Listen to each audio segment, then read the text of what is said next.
하나님 말씀 고린도전서 6장 19절입니다.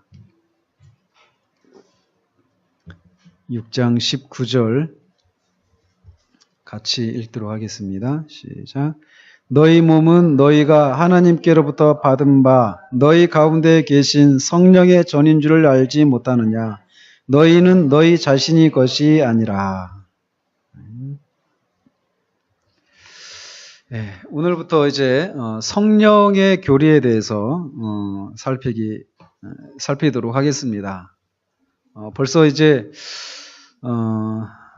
작년 5월에 시작했던 게 2월까지 이어졌고 또 3월부터 5월달까지는 3개월 동안 우리가 또 다른 거를 지금 하고 있어서 아마 3개월이면 여러분이 충분히 있기에 충분한 시간입니다. 그래서 우리가 지금까지 이렇게 해왔던 것 간략하게 이렇게 말씀을 드리면, 먼저 우리가 계시에 대해서 맨 처음에 배웠죠. 그죠?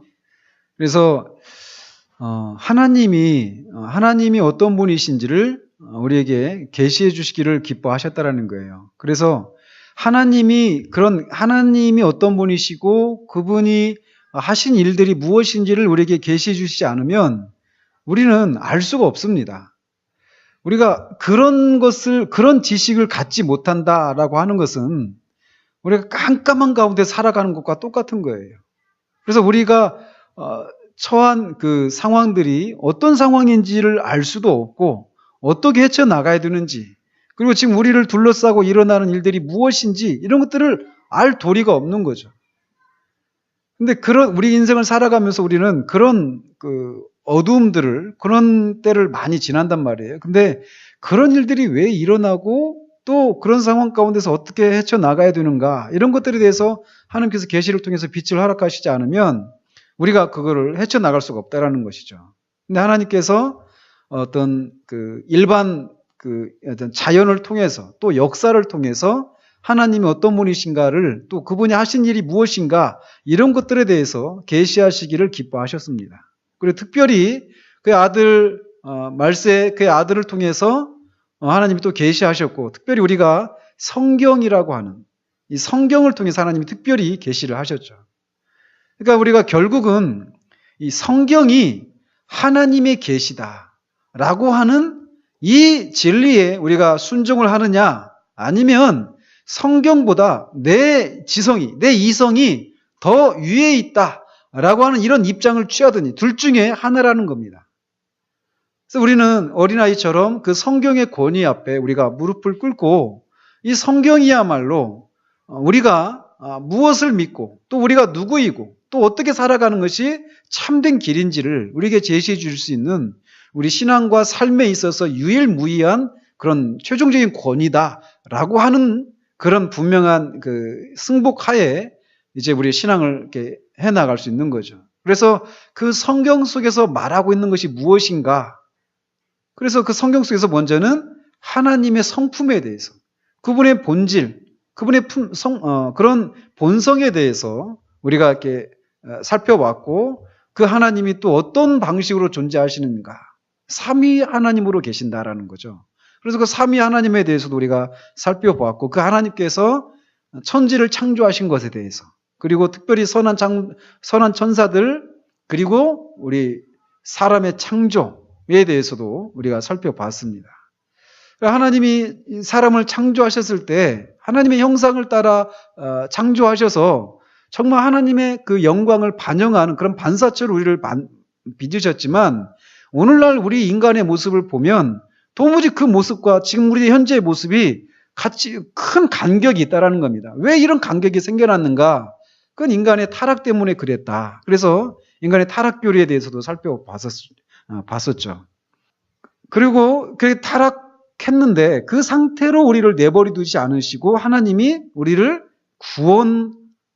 구원하시기로 영원전에 작정하셨다라는 거죠. 그래서 구원의 교리에 대해서 우리가 살피면서 그 구원을 위해서 오신 예수 그리스도, 그분의 인격과 그분의 사역, 그분이 하신 일이 무엇인가, 이런 것들에 대해서 살피면서 그분의 그 속죄 사역이 완전했다, 이런 내용들에 대해서 우리가 일권을 가지고 그런 내용들을 우리가 살펴왔었습니다. 그래서 이제 그런 구원의 하나님의 그런 구원 계획에 따라서 우리가 이제 순서를 이렇게 따라와서 성령의 교리에 우리가 도달하게 된 겁니다. 결론적으로 말씀을 드리면 하나님께서 구원에 대한 일들을 계획하시고 성자 하나님을 통해서 그 구원을 실천하셨습니다. 그거를 성취하셨어요. 이루어진 그 일들을 실제로 우리에게 적용시키시는 일들을 누가 하시느냐? 바로 성령께서 하시는 것이죠.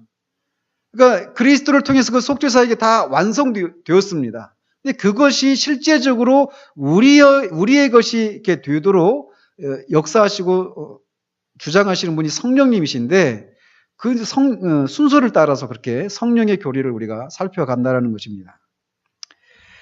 그러니까 이 성경에 흔히 구약부터 창세기부터 계시록까지 쭉 성경의 흐름을 따라서 쭉 훑어가는 거 이거를 소위 이제 성경신학이라고 얘기를 합니다. 그래서 언젠가도 이제 제가 한번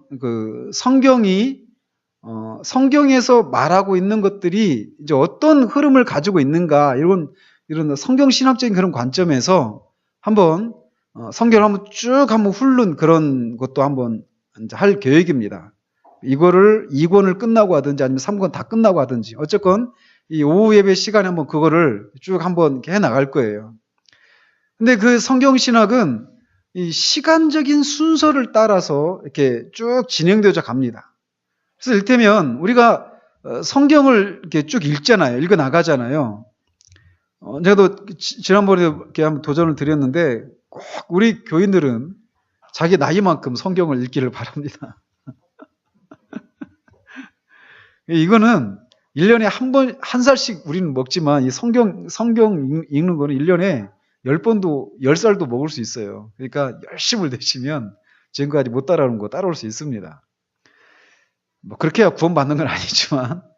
근데 성경을 이렇게 쭉 읽어 오는 것들을 계속 해 나가야 돼요. 이렇게 통독해 나가는 거. 근데 이것만 하다 보면 이 성경에서 전체적으로 말하고 있는 것들이 무엇인가를 놓치기 쉽습니다. 그래서 이렇게 나무를 보면서 숲은 보지 못하는 그런 그런 우를 범하기 쉽단 말이에요. 그래서 성경을 읽으면서 은혜 받았다 막 이렇게 얘기하는데 이 성경이 전체적인 관점에서 보면은 엉뚱한 얘기가 될 수도 있습니다. 그런 위험에 빠질 수도 있죠. 그리고 그러면서 이 성경에서 나오는 한 사건 이런 것이 하나님의 전체적인 구원 계획 속에서 어떤 지점에 있는 것인지 어떤 관계가 있는 것인지 이런 것들을 우리가 잘 못 보고 그냥 이렇게 쑥 나무만 보면서 막 가기 쉽단 말이에요. 그래서 그런 작업도 해야 되겠지. 나무를 살피는 그런 작업도 하면서 동시에 또 숲을 바라보는 이 전체적인 그런 하나님의 전체적인 구원 계획 속에서 이 각각이 어떤 관계가 있는지 그리고 그것이 다른 교리와 어떤 연관 관계가 있는가 이런 것들을 우리가 살필 때 하나님이 하신 일들의 그 영광스러움들을 우리가 더 풍성하게 볼 수 있다는 것이죠. 그래서 이제 이런 식으로 이런 식의 것들을 우리가 조직신학적으로 지금 해 나가는 이런 작업들이 같이 병행이 돼야 된다는 거예요.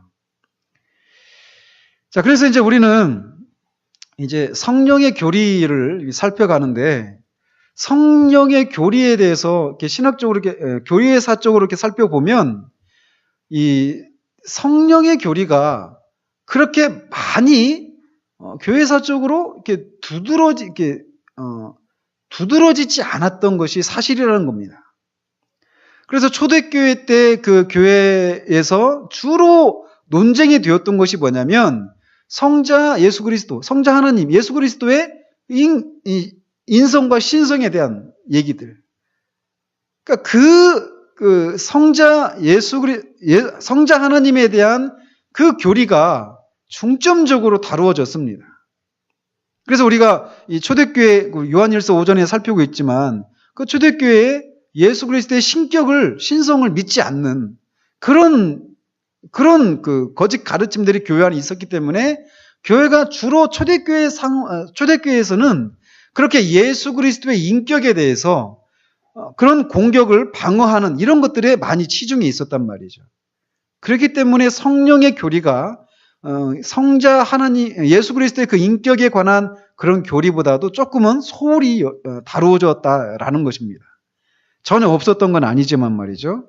그리고 이런 것들은 이 종교개혁의 시대까지 그 흐름이 이어져 왔다라는 겁니다.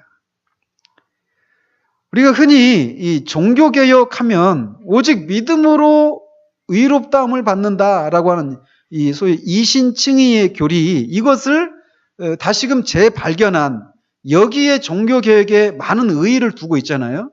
그게 틀리지 않습니다. 그러나 그것만이 아니라 이 종교개혁에 또 다른 의미가 있다라면 성령의 교리의 재발견이다라고 말할 수 있다라는 거예요.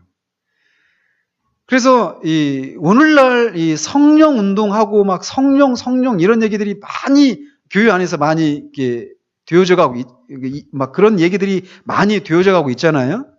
근데 종교개혁 시대 때 이미 성령의 교리가 재발견이 되어졌다라고 말할 정도로 그 당시에 이렇게 성령의 교리가 이렇게 새롭게 부각이 되는 그렇게 되었다라는 것이죠. 그래서 이 워필드라고 하는 이런 신학자가 이 칼빈을 가리켜서 성령의 신학자다라고 그렇게 이름을 붙이기도 했다고 그래요.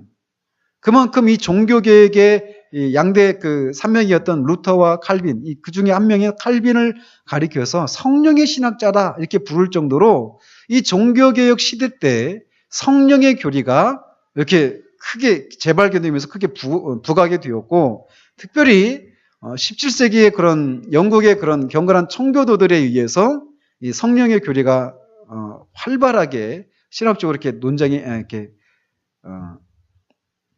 많이 이렇게 교리가 다루어지는 그런 시기였다라고 할 수 있죠. 존 웨인이나 토마스 그딘이나 이런 신학자들 말이죠. 또 성령의 교리가 그렇게 흘러왔습니다. 근데 오늘날 이 성령의 교리에 대해서 양극단적인 그런 사고들이 있습니다. 그래서 한쪽은 이 성령의 교리를 무시하는 이런 흐름이 하나가 있고, 또 한 흐름은 이 성령의 교리를 너무 과장하거나 너무 지나친 이런 큰 이 두 흐름이 있습니다. 우리는 이 둘 사이에서 균형을 가져야 돼요. 근데 사람들이 성령의 교리를 소홀히 하거나 무시하는 이런 일이 일어나는 것은 아마도 이 성령의 교리를 너무 지나치게 주장하고, 그러면서 이게 성경을 벗어나 버리는, 지금 너무나도 주관주의적인 그런 쪽으로 흘러버리는 이 성령의 교리를 지나치게 강조하는 이런 사람들 때문에 그것에 대한 반동으로 성령의 교리를 소홀히 하거나 무시하는 이런 일들이 오늘날 교회 시대, 우리 시대 가운데 그런 흐름들이 진행되어져 가고 있다라고 우리가 할 수 있습니다. 그래서 이 성령의 교리 속에서 막 그런 보이는 그런 이렇게 과장과 무절제와 어떤 기현상들, 막 이런 것들 때문에 막 그걸 깡그리 다 무시해버리는 이런 그런 흐름들이 있는데, 그런 것들은 우리가 이 둘 사이에서 우리가 분명한 그런 균형을 잡을 필요가 있다라는 것이고, 또 그것도 아니라면 이 성령의 교리를 이렇게 소홀히 하게 되는 또 다른 이유가 있다라면, 오늘 우리가 살펴보려고 하는 것처럼 성령의 인격성에 대해서, 성령 하나님은 인격이시거든요. 그 성령 하나님의 인격성에 대해서 오해하고 있기 때문에 이 성령의 교리를 무시하는, 소홀히 하는 이런 흐름들이 있다라고 할 수 있다라는 겁니다. 그러나 아무튼 이런 흐름이 양극단적인 그런 흐름이 있지만 성령의 교리를 우리는 분명하게 중요하게 다루어야만 합니다. 왜 그런가? 첫 번째 이유를 말한다라면 이 성령 하나님이 삼위 하나님 중 한 위시라는 거예요. 그래서 우리가 성부 하나님에 대해서 우리가 소홀히 다룰 수 없잖아요. 마찬가지로 성자 예수 그리스도에 대해서 우리가 소홀히 다룰 수 없는 것처럼 삼위 하나님으로서 성부와 성자와 함께 본질상 한 하나님이시고 그 영광과 그 본질에 있어서 하나이신 성령 하나님에 대해서 우리가 소홀히 다룰 수 없다라는 겁니다. 그래서 성부와 성자와 함께 성령 하나님도 똑같이 우리가 중요하게 다루어야 할 그런 교리라는 것이죠. 그리고 뿐만 아니라 아까도 말씀드린 것처럼 이 성령님이 하시는 주 사역은 성자 예수 그리스도를 통해서 이루신 그 구원을 우리에게 적용하시는 일들이에요. 그러니까 이 성령님이 하시는 일들을 우리가 모르면 구원은 이미 이루어져 있지만 이루어져 있는 구원을 우리의 것으로 이렇게 우리가 맛보게 하시고 또 그것을 우리가 적극적으로 우리에게 이루어진 것들을 우리가 적극적으로 그것을 이렇게 맛보고 누리는 것이 있어야 되는데 이 성령의 교리를 모르고서는 그런 것들이 가능하지가 않다라는 거예요. 이렇게 성령께서 삼위일체 하나님 중 한 위시기 때문에 또 그분이 하시는 일이 이렇게 구원을 적용하시는 일이기 때문에 그 구원의 영광스러움과 풍성함을 누리기를 원한다라면 성령의 교리에 대해서 우리가 성령의 교리를 중요하게 다루어야 한다라고 할 수 있다라는 거죠. 근데 이 로이 존스는 그걸 또 지적을 해요. 왜냐하면 성령의 교리를 이렇게 소홀히 다루고 있다라고 하는 어떤 반증이 뭐냐면 성령에 대해서 이렇게 성령님을 찬양하는 찬송가가 그렇게 많지 않다라는 겁니다. 근데 사실 성령님만이 아니라 제가 볼 때는 우리가 갖고 있는 이 찬송가는 성부 하나님에 대해서도 마찬가지고 성자 하나님에 대해서도 마찬가지예요. 한번 여러분이 이렇게 한번 잘 보십시오. 찬송가 가사를 한번 보십시오. 저는 이게 앞에 우리가 예배할 때 그 하나님을 하나님께 하나님을 송영하는 그런 찬양들이 앞에 부분에 있거든요. 예배 시작할 때. 근데 한번 찬송가를 한번 여러분이 보십시오. 하나님의 어떤 성품을 찬양하고 있는 찬송가가 있는지 거의 없다라고 해도 과언이 아닙니다. 하나님이 하신 일에 대한 감사, 그리고 내가 어떻게 하겠다라고 하는 이런 것들, 그리고 어떻게 해주십시오 이런 간구들이 대부분이지 우리의 찬양을 받으시기에 합당하신 하나님의 거룩하심, 신실하심, 성실하심, 진실하심 이런 하나님의 성품을 찬양하는 찬송가가 없습니다. 저는 그게 굉장히 불만이에요. 더더군다나 성령님에 대해서는 더 그래요. 근데 그런 찬송가가 없어요. 그래서 어떤 분들은 김홍전 박사님 같은 경우는 자체적으로 이 찬송가를 작사 작곡해가지고 그 교회는 그렇게 따로 그 찬송가를 사용해서 합니다. 저는 우리 교회에 그래서 기도하는 게 뭐냐면 이 피아노도 없지만 반주할 수 있는 사람, 그러니까 반주할 수 있는 이런 테크닉만 있는 사람이 아니라 찬양을 받으시기에 합당하신 그 하나님의 성품에 대한 그 이해, 이걸 갖고 있는 사람. 물론 잘 연주할 수 있는 사람이면 좋죠. 근데 그런 신앙이 있는 사람, 그리고 또 이렇게 우리한테 이렇게 가르칠 수 있는, 찬송가를 가르칠 수 있는 그런 사람이 와서 우리를 이렇게 좀 이렇게 잘 가르쳐줘서 우리 지금 쓰고 있는 이 찬송가가 아니라 다른 찬송가로 대체해서라도 진짜 이 하나님을 찬양하는 그런 찬송을 이렇게 올려드리고 싶은 마음이 가득 있습니다. 그것을 위해서 기도하고 있어요. 그래서 나중에는 있잖아요. 저는 우리 교회가 나중에 그렇게 찬송가도 약간 흐름이 다른 데로 갔는데 이 시편 찬송을 우리가 나중에 우리 예배 가운데 도입하려고 합니다.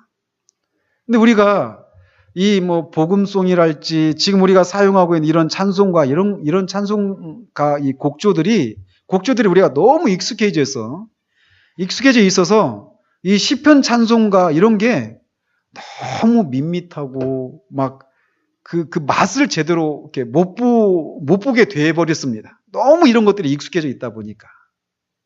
근데 이 개혁자들은 또 초대교회에 모여서 하나님을 예배할 때 그들이 사용했던 이 찬송가는 시편 찬송이었어요. 시편 찬송. 이 시편이 하나님의 성품을 제대로 다 반영곡 있잖아요. 그가 어떤 분이시고 그가 하신 일이 무엇인가. 그죠?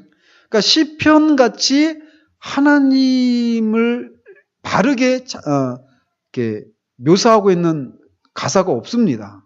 시편은 성령의 그런 영감을 통해서 무하단 말이에요.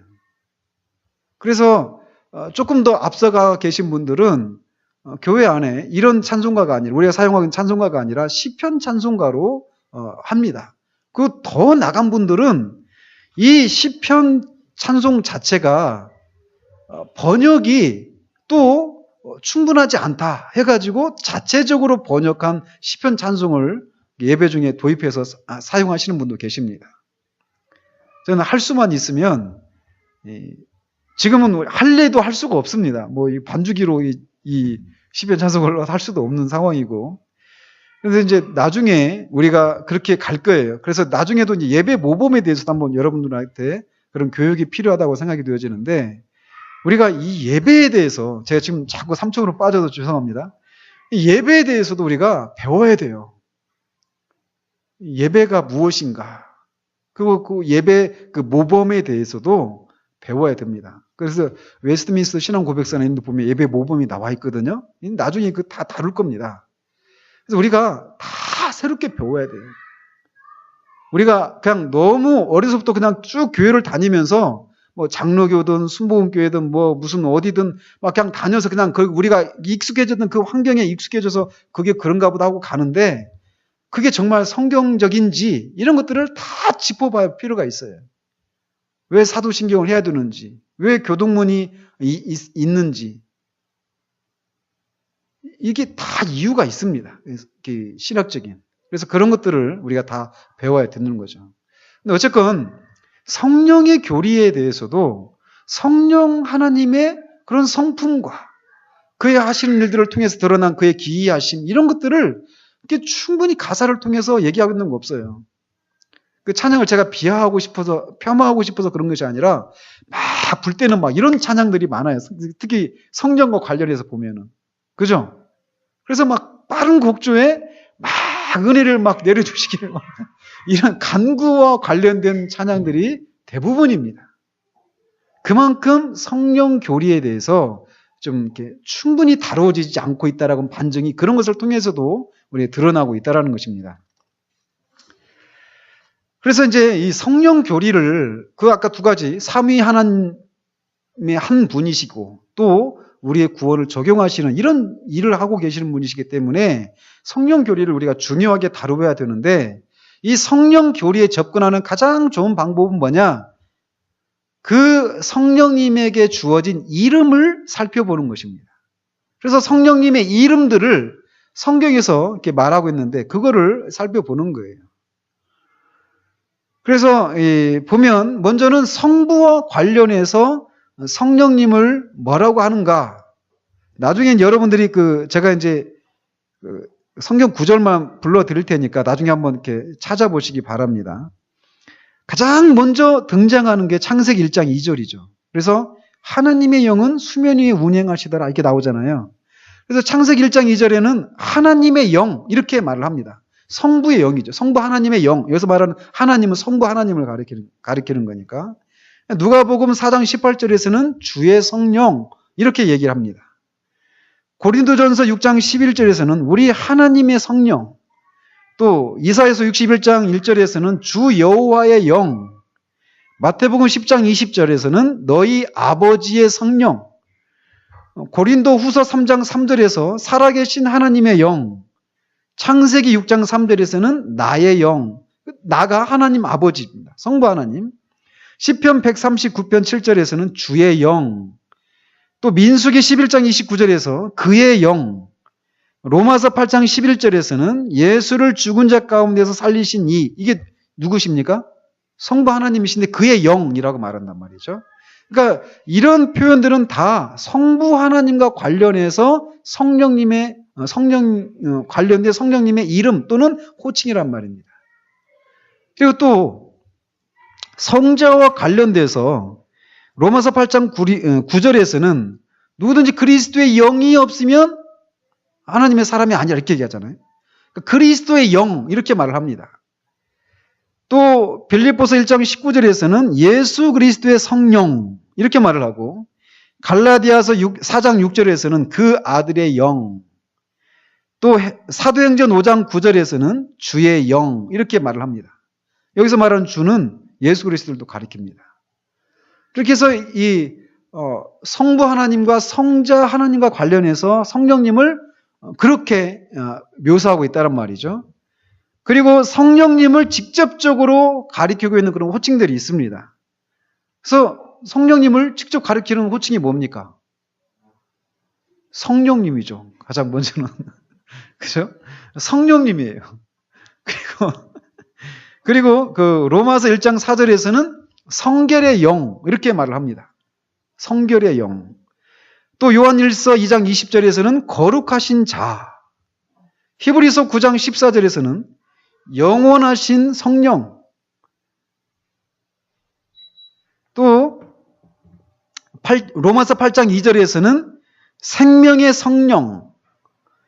생명의 성령의 법 이렇게 나오잖아요. 그러니까 생명의 성령 이렇게 말을 하고, 요한복음 14장 17절에서는 진리의 영, 그리고 요한복음 14장 15장 16장에서 말했던 것처럼 보혜사 이렇게 성령님을 가리킵니다. 이런 것들이 성령님과 직접적으로 관련된 이름들이라는 것이죠. 근데 한 가지 질문하면 왜 성령님을 성령이라고 할까요? 그러니까 성령이라고 할 때 그 영어로 The Holy Spirit이잖아요. 그러니까 거룩한 영이란 말이에요. 성령님이. 왜 성령님을 거룩한 영, 거룩하신 분이라고 할까요? 네? 두 가지를 얘기할 수 있습니다. 그러니까 하나님이셔서 거룩하기 때문에 성령님을 거룩하신 분이다라고 말한다면, 성부 하나님은 왜 성령이라고 안 합니까? 그래, 부라고 한단 말이에요. 네? 그러니까 성부 하나님도 거룩하시잖아요. 성자 하나님도 거룩하십니다. 근데 성령 하나님도 거룩하신 하나님은 맞아요. 근데 왜 유독 성령님께 성령, 거룩하신 분이라고 말을 하느냐? 그거는 성령님이 거룩함을 불러 일으키는 그런 일을 하시는 분이시기 때문이다라는 겁니다. 그분이 하시는 일은 뭐냐? 우리로 하여금 거룩함을 불러 일으키는 일을 하시는 분이에요. 성령님이 하시는 일이. 그래서 이 그리스도의 구원 사역을 적용하신다라고 말씀드렸잖아요. 근데 그 적용하시는 그 모든 일에 있어서 거룩함과 질서를 만들어내시는 일을 하시는 분이 성령님이셔요. 그러니까 거룩함을 만들어내시는 분이셔요. 일으키시는 분이시란 말이죠. 그래서 성령님의 목적은 거룩함이 생겨나게 하는 것이고,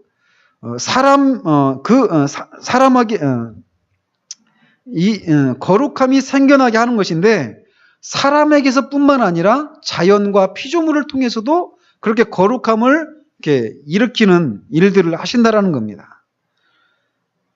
그러나 이 성령님의 궁극적인 사역은 우리를 하나님의 자녀로서 거룩한 백성이 되도록 만드는 일을 하십니다. 그래서 그분을 거룩하신 영이다, 성령이다라고 얘기를 한다라는 겁니다. 그리고 성령님을 거룩한 분이라고 부르는 또 다른 이유가 있다라면, 성령을 다른 영, 그러니까 다른 영과 구분시키기 위해서 거룩한 영이다라고 이렇게 그렇게 부를 수도 있습니다. 그래서 이렇게 우리가 살펴왔던 것처럼 요한일서 4장에서 영들이 하나님께 속했는지 분별하라 이렇게 얘기하는 것이죠. 거룩한 영이 아닌 다른 영들이 있다라는 겁니다. 그래서 그 영과 구분하기 위해서 성령이다, 거룩한 영이다 이렇게 얘기도 한다라는 겁니다. 근데 어쨌건 성령님이 인격이신데, 이 성령님의 인격성에 대해서 우리가 종종 오해를 한다라는 거예요. 그래서 성령님을 어떤 그 능력 또는 어떤 영향력, 어떤 힘 이런 식으로 생각하는 경우들이 많다라는 겁니다. 그래서 우리가 이런 경우들 많잖아요. 성령의 능력을 힘입어야 된다. 근데 맞거든요. 근데 그 말이 그런 표현을 쓸 때도 우리가 주의를 할 필요가 있습니다. 성령님, 인격이신 성령님이 주시는 능력을 힘입는다. 이 개념이어야 되지. 어떤 성령님을 능력 그 자체로 생각하면서 성령의 능력을 힘입는다. 이거를 어떤 능력으로, 성령님을 능력으로 이렇게 오해할 수 있는 그런 위험 소지가 있거든요. 그래서 그런 면에서 우리가 주의를 할 필요가 있습니다. 근데 이 성령님을 이 어떤 능력이나 어떤 그 영향력 이런 식으로 오해하는 경우들은 뭐 자유주의자들이나 뭐 현대 신학자들 이런 사람들만 하는 것이 아니라는 겁니다. 그들은 항상 그렇게 오해를 합니다. 성령님의 인격성을 인정하지 않아요. 심지어는 그들은 예수 그리스도의 신성조차도 인정하지 않는 사람들입니다. 그러니까 그들이 성령님의 인격성을 부인하는 것은 늘 있는 거지만 소위 정통주의다. 정통신학을 우리는 정통주의자들이다. 우리는 정통이다. 이렇게 말하는 우리들 안에서조차도 성령님의 인격성을 오해하는 경우들이 많아요. 그래서 우리 말로는 그런 것들이 잘 이렇게 표현이 안 되지만 영어로 이렇게 사용할 때 그런 표현들을 많이 합니다. 그래서 성령님을 가리킬 때 영어로 it라고 하는 단어를 씁니다. 성령의 인격성을 부인하는 그런 표현들이 it, 그것, it, 우리 영어 공부 한번 해볼까요? it은 어떤 걸 가리킵니까? 남성을 가리킵니까? 여성을 가리킵니까? 네? 중성을 가리키죠. 그죠? 근데 그런 식으로 그 할 때 he라고 안 쓰고 it로 쓴다든지 그의 할 때 his로 써야 되는데 그것도 대문자로 말이죠. 근데 그거를 it 이런 식으로 쓴단 말이에요. 그래서 성령님을 그것 이렇게 표현하는 거예요. 그 표현 자체가 우리는 우리말로는 그걸 잘 안 쓰잖아요. 근데 아까 토저 목사님 얘기가 나와서 이렇게 말씀드리는데 제가 그 출판사를 왜 그 출판사에서 토저 목사님 책에 나왔는지 저는 그게 굉장히 불만입니다. 그런 책은 그 출판사에서 나오면 안 돼요. 제가 그 출판사 별로 안 좋아하거든요. 왜냐하면 거기는 막 지나쳐 가는 부분들이 많거든요. 근데 어딘지 나중에 확인해 보십시오. 근데 거기에서 보면 그런 책 제목이 있어요. 이것이 성령님이다. 이 말이 됩니까? 말이 돼요? 그러니까 원 제목은 어떻게 성령님으로 충만해지는가 이게 원 제목이에요. 그 책에. 근데 그거를 우리말로 번역할 때 그 출판사에서 이것이 성령님이다 이렇게 번역을 했더라니까요. 그래서 제가 그 출판사를 안 좋아하는 거예요. 이것이 성령님이다. 이것이 성령이다. 이것도 아니고 이분이 성령님이시다. 이렇게 번역을 해야죠. 그죠? 어떻게 성령님을 이것이라고 말할 수 있습니까? 성령님이 어떤 분이신지를 벌써 그런 표현 하나 속에서 오해하고 있는 것을 드러내고 있는 거예요. 근데 우리가 그냥 부지불식간에 아무 생각 없이 그냥 그거를 이렇게 말할 수 있단 말이에요. 사용할 수 있단 말이죠. 근데 그거 주의해야 된다는 거예요. 성령님은 인격이십니다. 이것, 저것, 이렇게 말할 수가 없는 분이시란 말이에요. 엄청난 신성 모독이죠. 그렇죠? 근데 그런 식으로 오해를 하는 경우들이 있어요. 그래서 성령님 어떤 힘이나 영향력, 어떤 능력 이런 것쯤으로 생각하는 경향이 있다는 것이죠. 근데 왜 그런 일들이 있게 되느냐? 그 이유를 이렇게 몇 가지를 얘기하는데 첫 번째로는 성령의 사역이 뭔가 신비스럽고 은밀한 사역이기 때문에 그렇다라는 겁니다. 신비스럽고 은밀한 어떤 그런 사역. 그래서 우리가 그런 것 때문에 성령님을 어떤 인격을 가지신 분으로 생각하지 못하는 일들이 있을 수 있다는 거예요. 성령님은 어떤 은혜와 열매들을 만드시고 우리에게 은사들과 각종 능력들을 주시는 분이십니다. 근데 이런 어떤 은사와 열매들을 맺게 하는 이게 어떤 능력이 우리에게 임해서 그런 것들이 이렇게 되어져 가는 그런 은사와 열매가 나타나는 것처럼 생각하는, 성령님이 우리 안에서 뭐 이렇게 저렇게 막 지시하고 이렇게 이런 게 없잖아요. 은밀한 방식으로 그런 일들을 하시단 말이죠. 우리 안에서 어떤 거룩한 소망을 불러일으키는데 이건 내가 준 거다 이렇게 말하시지 않았잖아요. 그냥 그 성령께서 우리 안에서 그렇게 은밀한 방식으로 그런 일들을 하신단 말이에요. 하나님의 기쁘신 뜻을 이루시기 위해서 우리 안에 소원함을 두고 해가시거든요. 성령님께서 우리 안에서 그런 거룩한 소망을 불러일으킨단 말이에요. 근데 그런 소망이 일어날 때 그게 성령께서 인격을 가지신 성령님이 우리 안에 분명히 계셔서 인격적으로 누구야 너 이렇게 하지 않을래? 하면서 이렇게 말하는 게 아니라 그냥 그 소망만 우리에게 있는 거거든요. 근데 그 배후에 성령께서 은밀하게 역사하셨기 때문에 그런 것들이 나타나는 말이에요. 그런 소망들이. 그리고 그런 소망을 쫓아 살아가는 결과 어떤 성령의 열매들이 맺혀지기 마련인데, 그런 방식으로 일하시기 때문에 성령님이 어떤 인격을 가지신 분이 아니시나 어떤 능력이다, 어떤 힘이다 이런 식으로 오해한다라는 거죠. 또 두 번째로는 성령의 이름과 그 호칭 자체 때문에 성령님을 그렇게 오해하는 경우들이 있습니다. 성령이 헬라어로 뭔지 아십니까? 푸뉴마라고 합니다. 푸뉴마. 영이라고 할 때 푸뉴마. 근데 이 푸뉴마 또는 그 히브리어로 르하흐라고 하는데 이렇게 뭐 어떤 사람이 들으면 발음 형편없다고 할지 모르겠지만 그 단어 자체가 뭐냐면 바람 또는 어떤 숨결, 능력 이런 식으로도 해석할 수 있는 단어들입니다. 그러다 보니까 그 용어 자체가 성령님의 이름 자체가 그 사람들로 하여금 그렇게 바람이나 또 능력이나 숨결 이게 다 어떤 힘이나 능력, 영향력 이런 것이잖아요. 인격체가 아니라. 그러다 보니까 그렇게 오해를 하는 경우들이 있다라는 겁니다. 또 세 번째로는 성령을 묘사하기 위해서 사용된 어떤 상징들이 있잖아요. 예수님이 세례 받으실 때 성령이 비둘기같이 임하시는, 또는 뭐 성령의 바람이 분다, 성령이 불처럼 내려오신다, 성령이 물처럼 부어지신다 이런 표현들 있잖아요. 그러니까 성령님이 뭐 이렇게 성령님을 묘사하는, 성령님의 사역하심을 일하심들을 이렇게 묘사하는 그런 표현들이 우리로 하여금 성령님이 인격을 가지신 분이 아니신 것으로 오해할 수 있는 그런 소지가 있다라는 것입니다. 그리고 또 신약 성경에 보면 우리 교회가 은혜와 평강교회잖아요. 왜 은혜와 평강교회인지 아십니까?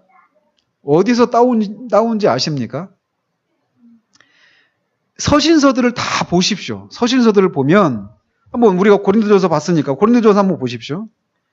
예, 고린도전서 1장 3절 한번 보십시오. 거기 보면 하나님 우리 아버지와 주 예수 그리스도로부터 은혜와 평강이 있기를 원하노라. 여기에서 딴 겁니다. 그래서 뭡니까? 우리가 하나님의 은혜로, 그죠? 하나님의 은혜로 예수 그리스도를 믿어 구원에 이르는 거예요. 그죠? 그러니까 우리의 신앙이 출발이 뭡니까? 은혜로 시작이 되는 거예요. 하나님의 은혜로. 그죠? 하나님 아버지와 주 예수 그리스도의 은혜로 우리의 신앙이 출발하는 겁니다. 그리고 그렇게 하나님의 은혜로 우리가 예수 그리스도를 믿어서 구원에 이르면 그 신앙의 결과 우리에게 오는 게 뭡니까? 평강입니다. 그죠? 그래서 우리 신앙의 출발이 은혜이고 신앙의 그 결과는 뭐냐? 평강입니다. 그래서 우리 거기에서 은혜와 평강 교회가 생겨나게 된 거예요. 자, 이 사실을 널리 알리십시오.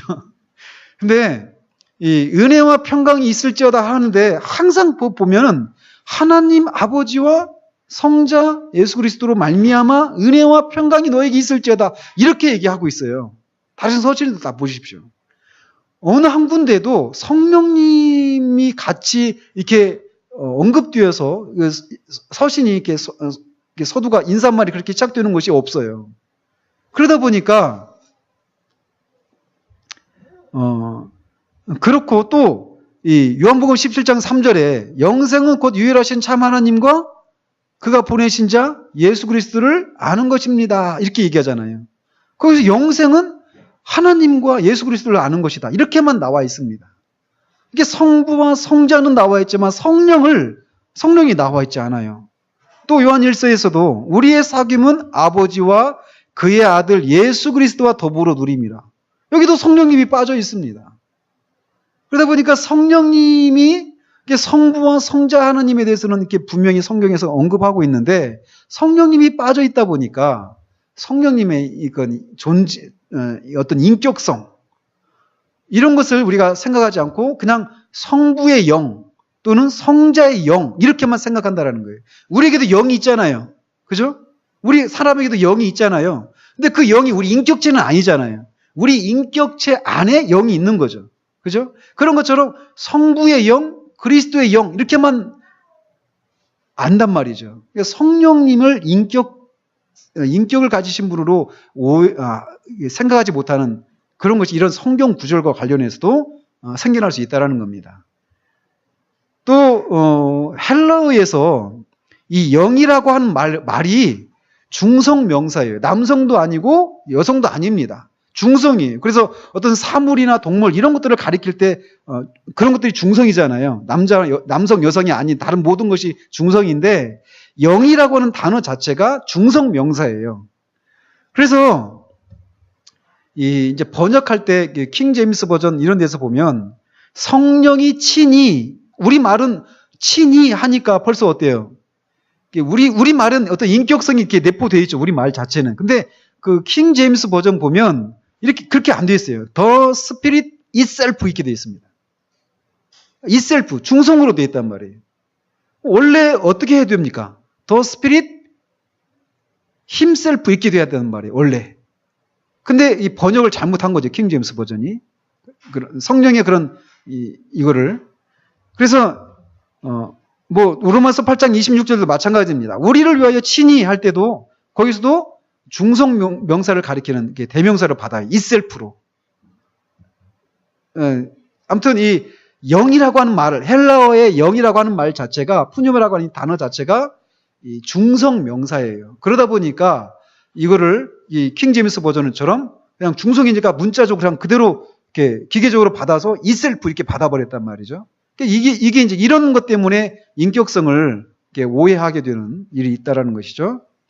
그리고 아까 잠깐 언급해드린 것처럼 성령을 그냥 이 그리스도의 영 또는 성부의 영이라고 이렇게 말하고 있기 때문에 성령을 별개의 인격이 아니다. 이렇게 성령의 인격성을 부인하는 경우들이 있다라는 겁니다.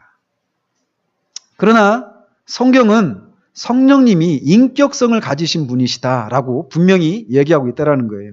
그 증거들 이렇게 보면 제가 빨리 하겠습니다. 첫 번째로 이 중성명 아까 성령님을 가리키는 이 헬라어 명사가 중성이라고 그랬잖아요. 그래서 이 중성 명사인 성령을 그러니까 받을 때 어떻게 해야 됩니까? 중성이니까 아까 킹 제임스 버전처럼 itself 이렇게 받아야 된단 말이에요.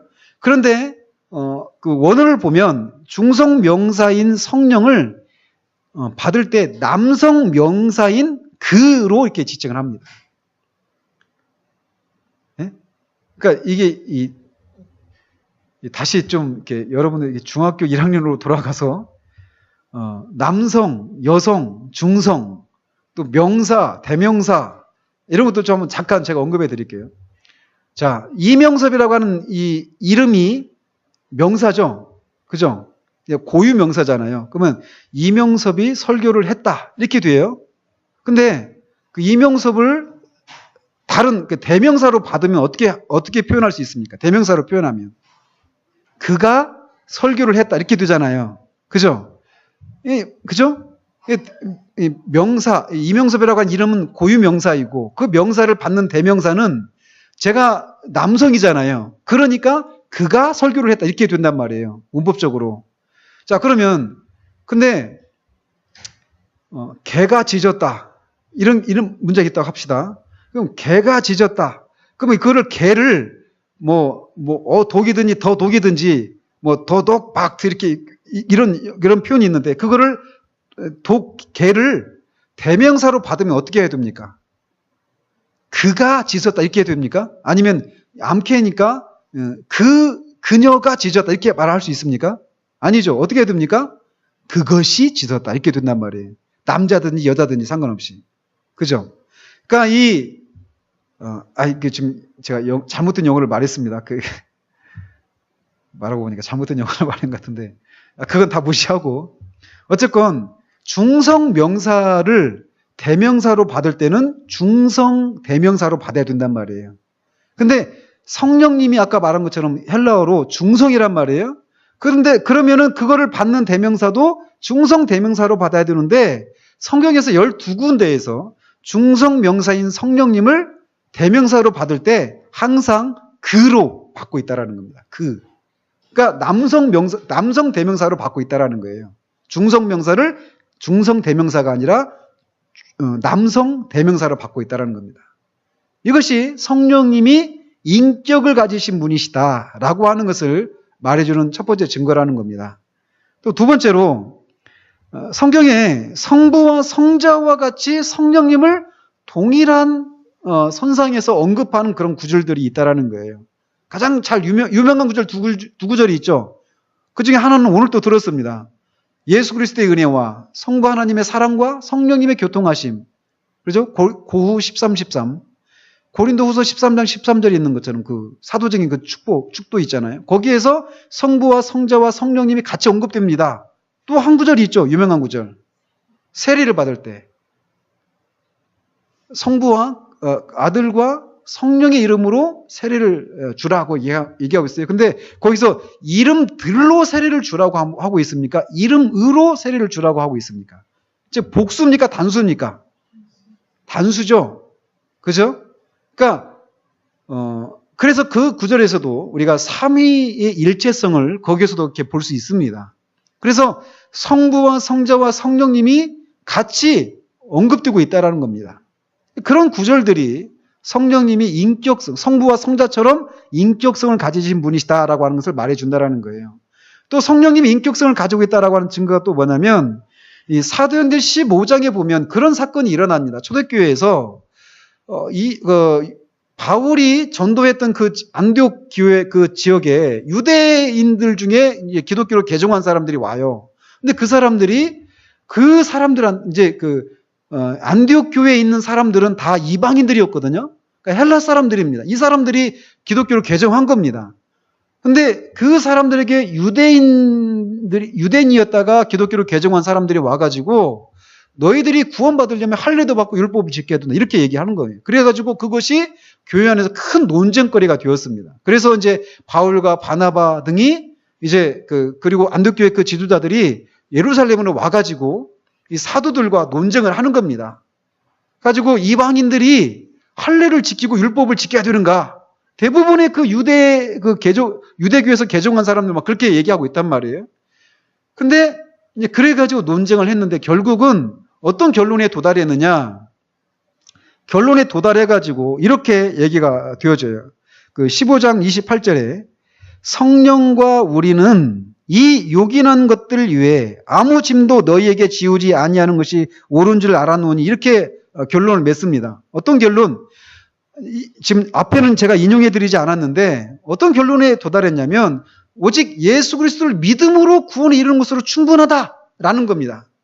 다만 이 목매어 죽은 것들 이런 것들을 또는 우상을 섬기지 않고 또 뭐죠? 음행을 하지 말 것 이런 것들 이외에는 너희들한테 어떤 짐을 지우지 않겠다 이런 결론에 도달했다라는 거예요. 근데 그 결론에 도달할 때 도달하는데 이렇게 얘기하고 그런 결론에 누가 도달했느냐? 성령과 우리는 이렇게 하기로 했다. 이런 결론에 도달했다라고 그 교회 최초의 교회 그 공회에서 그런 결정이 납니다. 성령과 우리가 그런 결정에 도달했다라는 거예요. 우리는 어떤 사람들입니까? 사도들입니다. 그 사도들은 인격체들이죠. 우리와 같은 사람들, 인격이란 말이에요. 그러니까 성령과 우리는 이렇게 되어 있어요. 어떤 능력과 우리는 이렇게 말하지 않고. 그러니까 그 구절도 성령님이 우리와 같은 인격성, 우리와 똑같은 인격성이 아니라 인격체이시라고 하는 것을 이렇게 증명해주는 구절이라는 것이죠. 그리고 또 인격체이기 때문에 우리가 인격체잖아요. 인격체이기 때문에 우리 어떻습니까?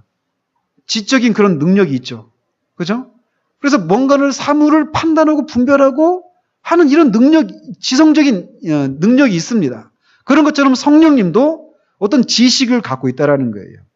사람의 일을 사람의 속에 있는 영 위에 누가 알리요? 이와 같이 하나님의 일도 하나님의 영 위에는 아무도 알지 못하느니라. 하나님의 영이신 성령님이 하나님의 일을 안단 말이에요. 성령님은 이렇게 지식을 가지고 계십니다. 인격체시라는 거죠. 또 성령님은 인격체의 특징이 뭡니까? 지성과 감정과 의지, 이것으로 구성되어 있잖아요. 지성이 있습니다. 또 의지도 있습니다.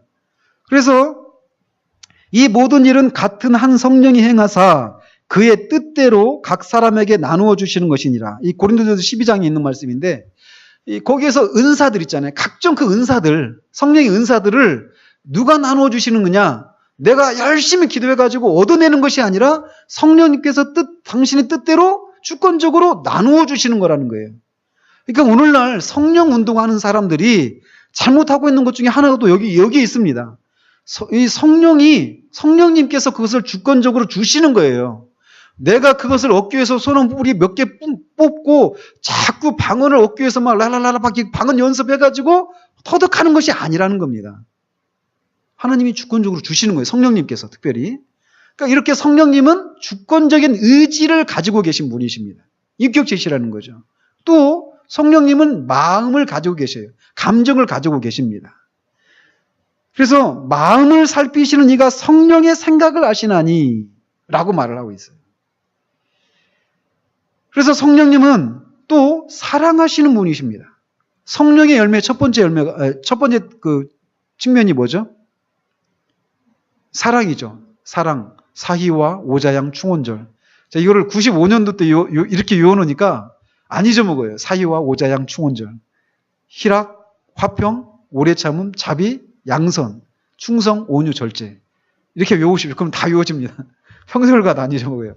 근데 이 성령의 열매의 첫 번째 특징이 사랑이란 말이에요. 성령님은 사랑하시는 분이시라는 거죠. 또 성령님은 슬퍼하시고 근심하시는 분이셔요.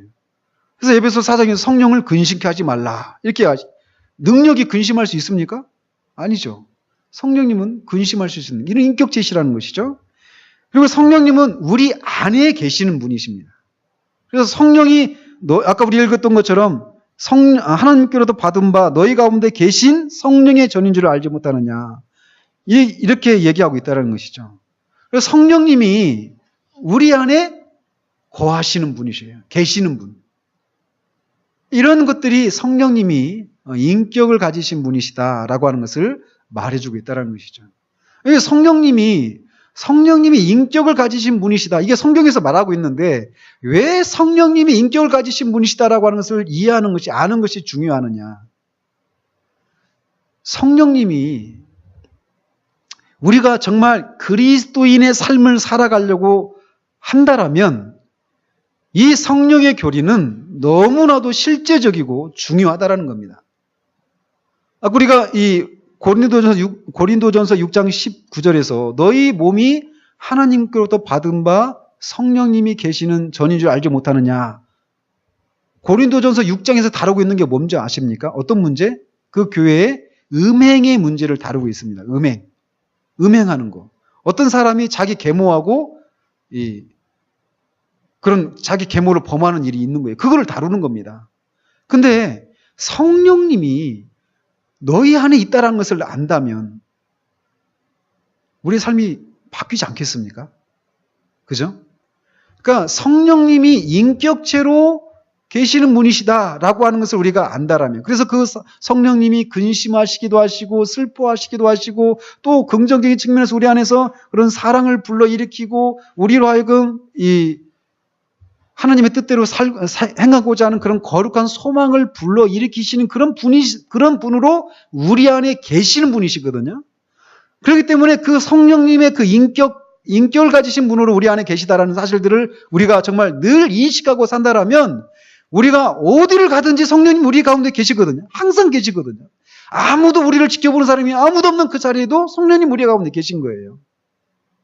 그러니까 그 사실을 우리가 늘 인식한다면 우리의 말과 행동과 우리가 막 말 갈 때, 속 갈 때 아무 데나 가겠습니까? 그럴 수가 없는 거예요. 우리가 하고 싶은 거 막 마음대로 할 수 있습니까? 그럴 수가 없는 겁니다. 하나님을 슬프게 해드리는, 하나님의 성령을 슬프게 해드리는 그런 것들을 할 수 있겠습니까? 할 수가 없는 거예요. 그러니까 우리가 정말 그리스도인의 그런 삶을 살기를 원한다라면 성령님이 인격을 가지신 분으로 내 안에 계시다라고 하는 것이 소극적인 측면에서는 우리로 하여금 어떤 죄된 삶을 살지 못하게 하는 그런 것을 이렇게 할 수도 있고, 그렇게 역사할 수도 있고요. 적극적인 측면, 긍정적인 측면에서는 우리로 하여금, 아까도 말씀드렸죠. 왜 거룩한 분이라고 한다고요? 그러니까 거룩함을 불러일으키는 분이시라는 거죠. 성령님 우리 안에 계셔서 그런 것들을 일으키신다는 말이에요. 그러니까 성령님이 인격으로 계신다라고 하는 이 사실이 우리가 그리스도를 통해서 우리에게 허락하신 그 구원의 복을 우리가 누릴 수 있는 데 있어서 아주 결정적이고 너무나 구체적이고 실제적인 그런 것이기 때문에 이 성령의 인격성의 교리가 중요하게 다루어져야 한다라는 것입니다. 성령님은 그것이 아닙니다. 성령님은 인격이십니다. 그 성령님께서 우리 안에 계셔요. 모든 믿는, 하나님의 아들을 믿는 모든 자들에게 성령님이 계십니다. 자, 이 성령, 인격을 가진 성령님께서 이제 우리 안에서 무엇을 하시는가? 그분이 그리스도께서 하신 일들을 어떻게 우리 가운데 적용시키시는지 그 과정들에 대해서 이제 더 구체적으로 살펴보도록 하겠습니다. 기도하겠습니다. 하나님 아버지, 이제 우리가 성령님의 교리에 대해서 살펴가기 시작합니다. 우리가 이 시대를 살아가면 우리가 원하든 원하지 않든 우리는 이 시대에서 흐르고 있는 그런 생각들을 흡수하고 그런 생각들의 영향을 받기 쉽습니다. 돌아보면 우리가 살고 있는 이 시대는 성령의 교리에 대해서 지나치게 강조하고 과장하고 그래서 무절제한 모습으로 살아가는 사람들이 있는가 하면 그런 모습에 대해서 또 반동하는 모습으로 성령의 교리를 소홀하게 생각하는 그런 모습도 우리 주변에 있음을 보게 됩니다. 하나님 아버지, 우리가 이 교리를 바르게 깨달아서 균형 잡힌 그런 자리 가운데 머무를 수 있는 우리 될 수 있도록 주님 도우시옵소서. 성령님은 결코 어떤 능력이나 힘이나 영향력이 아니십니다. 그런 것을 행하실 수 있는 그런 인격을 가지신 분이십니다.